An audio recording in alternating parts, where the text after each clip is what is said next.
Allora, io sono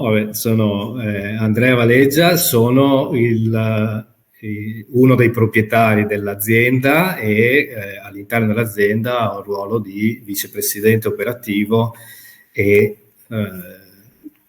diciamo evolvendo in CEO, quindi sono una funzione di gestione, direzione generale e quindi gestione trasversale un po' di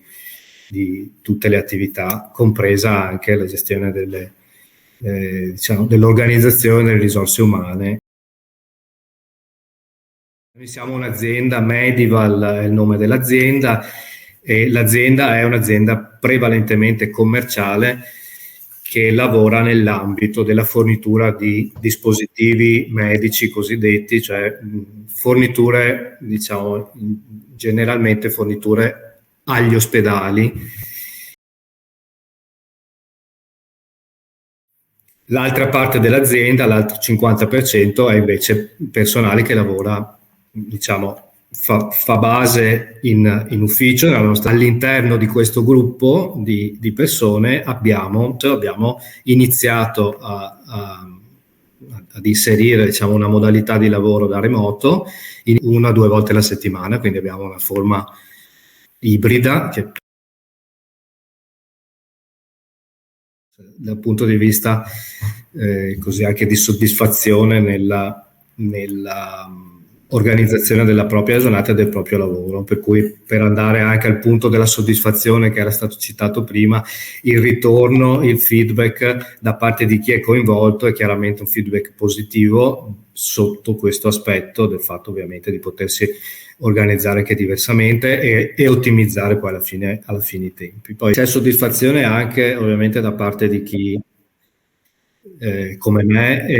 deve coordinare poi il gruppo di lavoro e quindi anche chiaramente avere un riscontro sulla efficacia di questo tipo di organizzazione, no? Direi che per noi il problem solving è la quotidianità, nel senso che io intendo come problem solving il fatto di affrontare diciamo, ciò che accade, che spesso diciamo,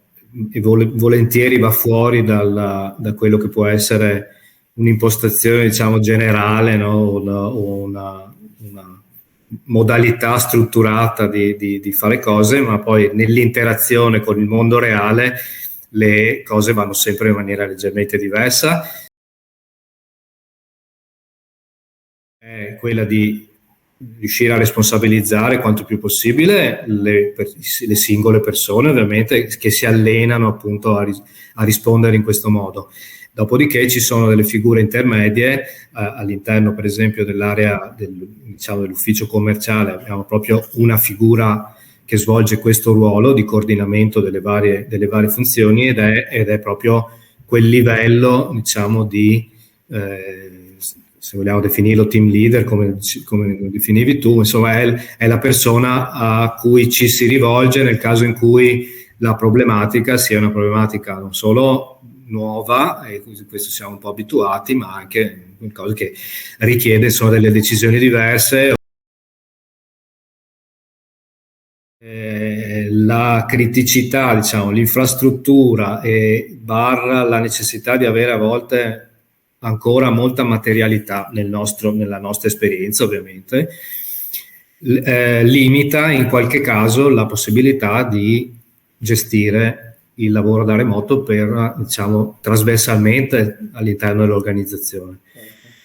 Ovviamente senza parlare, ma lo accenno all'evidente impossibilità di fare questo in ambiti tipo, nel nostro caso, il magazzino, per dire.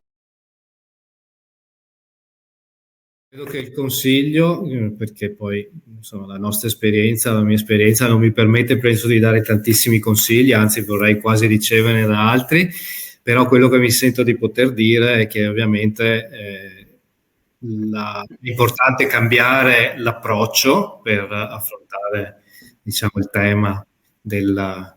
lavoro da remoto, e l'approccio moderno è quello di dare fiducia e di riuscire a delegare ovviamente nell'ambito di regole che sono ben chiare,